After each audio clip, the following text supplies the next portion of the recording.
Las transformaciones de México, derivadas de los movimientos de la independencia y la revolución, se desencadenaron de la mano de una contribución insoslayable, la de los indígenas. En el devenir histórico, se ha desdibujado la determinación de esta presencia, y más aún, sus motivaciones y reivindicaciones. A pesar de que contingentes indígenas tomaron parte de las incontables batallas y fueron también cabecillas que lideraron, con estrategias contundentes, a los grupos que se fueron sumando a las luchas. Durante el pasado virreinal, aunque los indios perdieron su libertad, su visión del mundo, creencias y formas de vida, les fue respetada jurídicamente algunas de sus formas y estructuras de gobierno y se mantuvo la propiedad comunal de sus tierras, pero sobre todo se reconocieron sus lenguas y la identidad indígena. El nuevo concepto de ciudadanía, que surge con la independencia, afectó a los pueblos indígenas, que tras el principio de igualdad universal, trajo la supresión jurídica de formas de protección, de sus atributos y derechos, reconocidos en razón de su identidad. Es así que la figura de Emiliano Zapata enmarca la idea de que las cosas cambiarán, sobre todo tras la Constitución de 1917, que restituye el derecho de la propiedad comunal de la tierra. Se vive entonces la exaltación del pasado indígena a través de la pintura mural, la música, la literatura y las excavaciones arqueológicas que mostraban los rostros y monumentos de la antigüedad prehispánica. Pero fueron entonces los indios muertos quienes recibieron la atención. Después de la revolución, varias instituciones se formaron para atender a sus necesidades, pero el enfoque que prevaleció fue paternalista y con la idea de su asimilación a la sociedad mayoritaria. Gracias. Hoy, en la celebración del bicentenario de la independencia y el centenario de la revolución, surge una oportunidad y un deber por reconocer la contribución de los pueblos indígenas en los movimientos que nos han formado, por reconocer su autonomía, representación y derechos. Yo que fui del amor, ave de paso. Yo que fui... Miguel León Portilla, maestro en artes por Loyola University de Los Ángeles, California, y doctor en filosofía por la UNAM. Ha laborado durante más de medio siglo en la Facultad de Filosofía y Letras y el Instituto de Investigaciones Históricas de la misma UNAM. Especialista en lengua y culturas nahuas, ha participado en la fundación de la Casa de los Escritores en Lenguas Indígenas. Víctor de la Cruz. Nació en Juchitán, Oaxaca, licenciado en la Facultad de Derecho. Sus estudios de maestría y doctorado en estudios mesoamericanos los realizó en la Facultad de Filosofía y Letras de la UNAM. Actualmente es profesor investigador en el CIESAS, Unidad Pacífico Sur. Natalio Hernández. Es originario de Naranjo Dulce, Ixhuatlán de Madero, Veracruz. Es el presidente fundador de la Asociación de Escritores en Lenguas Indígenas.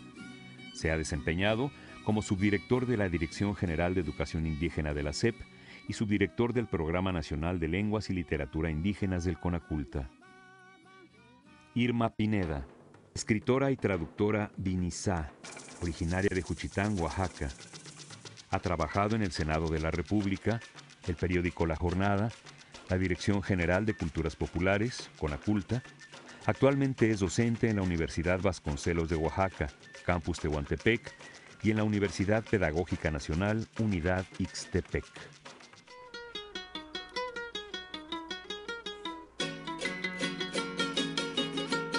Vadios giratu, rudius kishelatu, sakakukadiagatu, nekayuyatu la adu yanachi. Yanachi chikusuludu, chupachona dicha, la ni kabiniwala chi yanachi. Chiwaza aka ni kabiniwala chi nabeza na nigichiro México di. Chiwaza aka de chiuka udinde kabe independencia ra kachupagayo aisa, negudinde kabe revolución ra katigayo aisa. Netikuinu kadicha kala rarisu bayanachi chonabini da benushpiani. Suba ta Víctor de la Cruz, suba ta Miguel León Portilla, ne suba ta Natalio Hernández, la cachihuine calano dicha, shigiranga wasaka, ne cabiniwalachi, shimodo biu cabechike, shinakana besa cabellana, bawaguaya cachawin en anabani, sticabe, bangueca sin ucabe, shiwasaka. Tigo solo uno cadicha, de la chiginabanu, ta Miguel León Portilla, la aguine lano, chupachona dicha, shinaka biu cabechike. Nicpeguas no tlatol, y tespa Ome, güey, yaoyo, nicanin mexica tlalpan.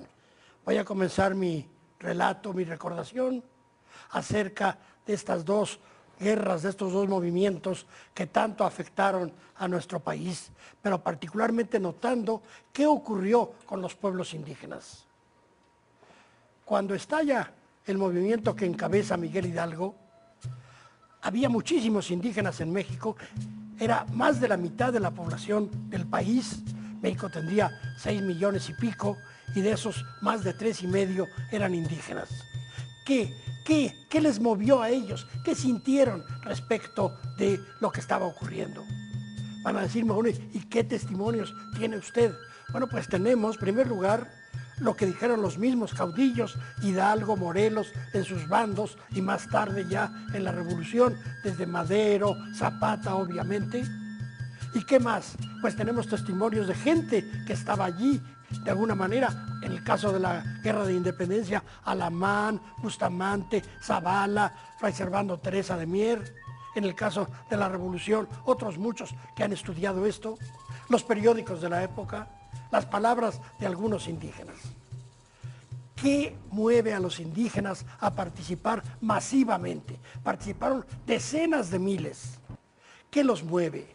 Bueno, los mueve el que muchas veces habían visto cómo sus tierras habían sido apropiadas por otros, digamos principalmente por españoles y criollos. Habían perdido mucho de sus tierras ancestrales y pensaron que con este movimiento las iban a recuperar.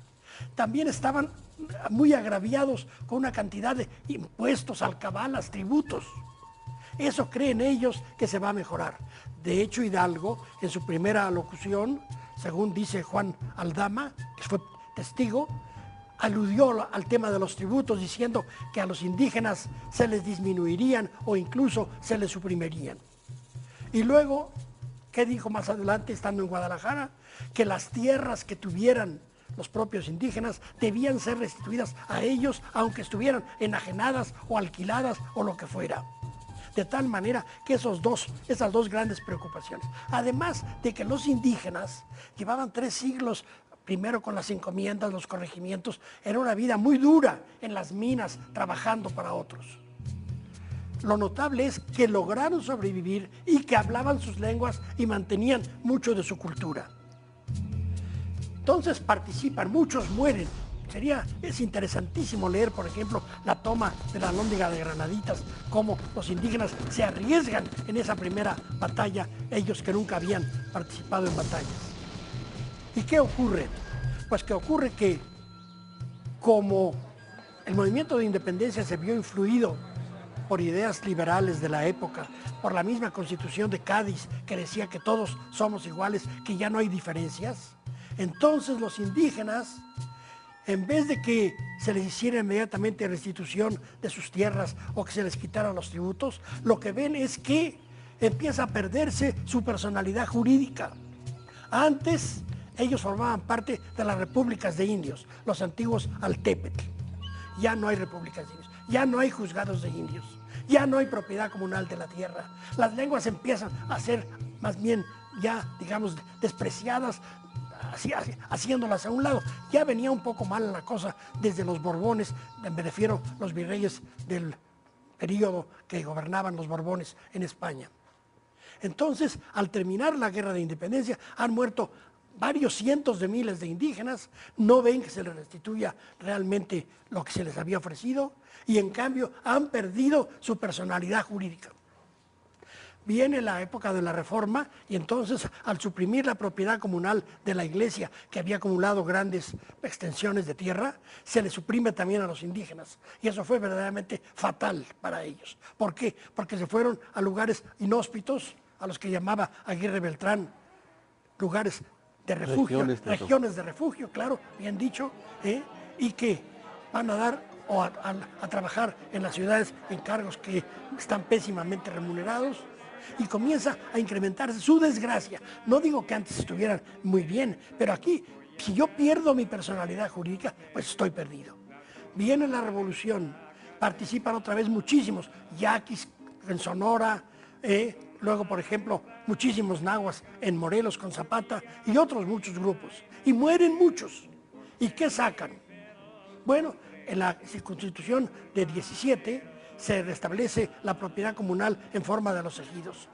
Pero eso incluso después, con una reforma que hubo de la ley agraria, se empieza a dejar ya la posibilidad de que incluso las hipotequen, las alquilen y aún las enajenen.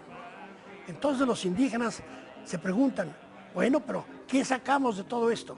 Alguien dirá, Diego Rivera los pintaba, Orozco los pintaba, Siqueiros los pintaba, Carlos Chávez hacía sinfonías indígenas, los novelistas escribían sobre los indígenas en la Revolución, se hacían museos, se excavaba más en zonas arqueológicas, pero el indio vivo, así me decía mi maestro Garibay y Gamio, ¿el indio vivo qué? El indio vivo, si estuviera muy bien, si hubiera sacado mucho, pues no estaría como está. Ya dejo yo entonces a mis colegas y amigos que nos digan qué creen, cómo está el indio vivo, qué sacó de todo eso.